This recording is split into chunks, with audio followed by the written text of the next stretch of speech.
Hello guys, welcome to my channel. तो bank of India का जो नोटिफिकेशन आया इसमें ये भरना चाहिए नहीं भरना चाहिए, ये मेरा पर्सनल ओपिनियन है। हो सकता है आप लोग इस बात से डिसएग्री करें। इसमें क्या है ना कि 3.5 लाख प्लस जीएसटी प्लस आपको कोर्स करने के बाद एक टेस्ट भी देना पड़ेगा वहाँ पे, फिर आपको अब्जॉर्व करेगा बैंक। ठीक है। अब ये है ना कि वो जो टेस्ट है, ये तो जो पढ़ाया जाएगा आपको उसका ही टेस्ट, आपको जितना भी टेस्ट होगा वो जो भी जिस लेवल का भी होगा थोड़ा बहुत, तो वो भी आप क्रैक कर ही सकते हो जब आप इतना बड़ा एग्ज़ाम क्रैक करके जाओगे तो। ठीक है।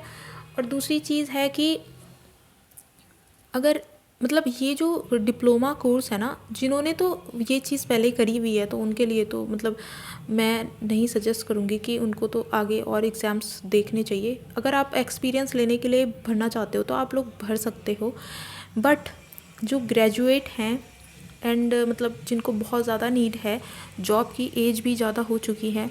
देखो, एक्चुअल में क्या है ना कि बैंकिंग में क्यों आते हैं बच्चे, बैंकिंग में इसलिए आते हैं कि सबको लगता है ना कि 3 महीने में जॉब मिलेगी। ठीक है। अब 3 महीने में जॉब, आपको ग्राउंड रियलिटी इसकी पता है। ठीक है, कि क्या होता है, बहुत ही कम बच्चों का सिलेक्शन 2-3 महीने में होता है। ठीक है। स्पीड और आपका उनका ही होगा जिनके कुछ सब्जेक्ट पहले से ही सही होते हैं। ठीक है।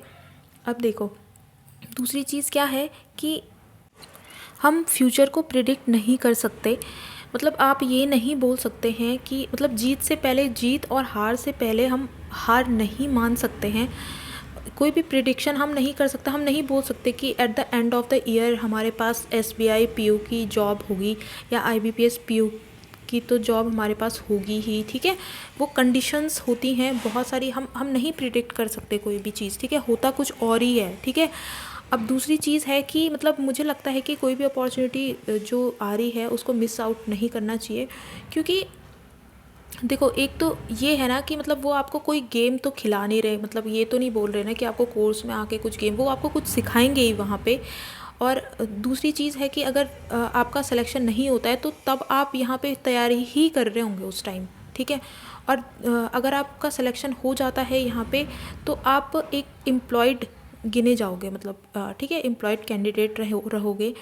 और अगर नहीं लगती है तो आप तब भी एग्ज़ाम की तैयारी कर ही रहे होंगे, और ये भी श्योरिटी नहीं है कि at the end of the year आपके हाथ में जॉब होगी ही। क्योंकि मैंने ऐसे बहुत सारे कैंडिडेट देखे हैं यार, जो बहुत ही कम फॉर्म भरते हैं और बहुत बहुत ही ब्रिलियंट हैं, बट क्या होता है ना कि टाइम ज़्यादा होते होते एफिशिएंसी बहुत घट जाती है और कॉन्फिडेंस लूज़ होने लगता है, क्योंकि बहुत सारी अपॉर्चुनिटीज़ हम मिस कर देते हैं तो हमारे पास एट द एंड जॉब नहीं होती है। ठीक है। तो बहुत यार कॉन्फिडेंस और बहुत सारी चीज़ें बहुत लूज़ हो जाती है। तो ये है कि भरना चाहिए, ऐसे फॉर्म भी आते हैं, भरो आप।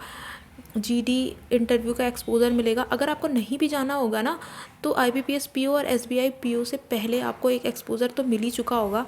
आप रियल इंटरव्यू और जीडी फेस कर चुके होंगे अगर आपका यहाँ पे मेंस क्लियर, ये एक एग्ज़ाम जो है क्लियर हो जाता है। ठीक है। और दूसरी चीज़ है कि बात रही पैसों की, तो वो आपको 5 साल में वापस मिल जाएगा। लॉस आपका यहाँ पे क्या है कि 5 साल तक वो आपके जो पैसे रखेंगे ना, बैंक जो रखेगा आपके पैसे, वो पैसा आज की वैल्यू में और उस टाइम की वैल्यू में डिफरेंस होगा। आपको लॉस इसी बात का है, क्योंकि आज 3.5 लाख उस टाइम के 3.5 लाख से बहुत ज़्यादा है आज। ठीक है। उस टाइम 3.5 लाख 5-6 साल बाद 3.5 लाख की वैल्यू घट चुकी होगी। ठीक है। तो वो पैसा आपको तब मिलेगा। ठीक है। और दूसरी चीज़ है कि आपको ये प्रॉब्लम है कि हमें आज पैसे देने हैं। एक्चुअली में क्या है ना कि जो ऑफिसर रैंक पे होते हैं वहाँ पे देखो, अगर आप ऑलरेडी ऑफिसर रैंक ज्वाइन कर चुके हो, क्रेडिट ऑफिसर की रैंक पे जा चुके हो, तो आप जब पढ़ाई करोगे ना तो आप क्लर्क के फॉर्म तो फिर नहीं भरोगे। ठीक है। आप भरोगे अपने से ऊपर वाले फॉर्म। ठीक है। जो आपकी पोस्ट से ऊपर वाले, ऑब्वियस सी बात है। ठीक है। तो वैसे भी पढ़ाई करने का टाइम बहुत कम ही मिलता है, बहुत कम। आपको पता ही है कि जॉब के साथ में पढ़ाई कैसे होती है, इतनी बहुत ही हेक्टिक रहता है शेड्यूल। तो आप नहीं अनटिल अनलेस आपकी अगर आरबीआई या कुछ वैसी इंस्टीट्यूशन में जॉब नहीं लगी या आपकी कोई मजबूरी है, ठीक है, तभी आप ये जॉब छोड़ोगे ना एक तरीके से, या आप बैंक से बहुत ही परेशान हो चुके हो, ठीक, तब आप ये जॉब छोड़ोगे।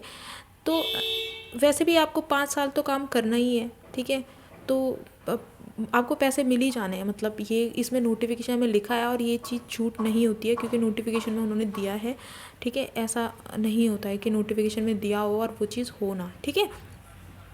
आई होप मतलब आपको ये कुछ चीज़ें क्लियर हो रही होंगी, ठीक है। और दूसरी चीज़ है, जिनकी एज ज़्यादा है या जिनके, देखो, एक्सपेरिमेंट करने के, बैंकिंग के जो जॉब है ना, बैंकिंग के जो एग्ज़ाम्स आते हैं ना, ये देखो, मुझे तो मैक्सिमम, मतलब जब मैंने तैयारी करी थी स्टार्ट में, तो देखो मेरे साथ क्या हुआ कि मैं पहले बहुत अच्छे से मैंने तैयारी की, मेरा उस टाइम काफ़ी अच्छा लेवल था, क्योंकि उस टाइम मतलब शुरू शुरू में मेरे को 2-2.5 साल तक मैं, मतलब बहुत ही अच्छा, जब से कोविड आया ना उसके बाद से सिचुएशंस मेरे साथ बहुत ज़्यादा बदतर सी होने लग गई, ठीक है।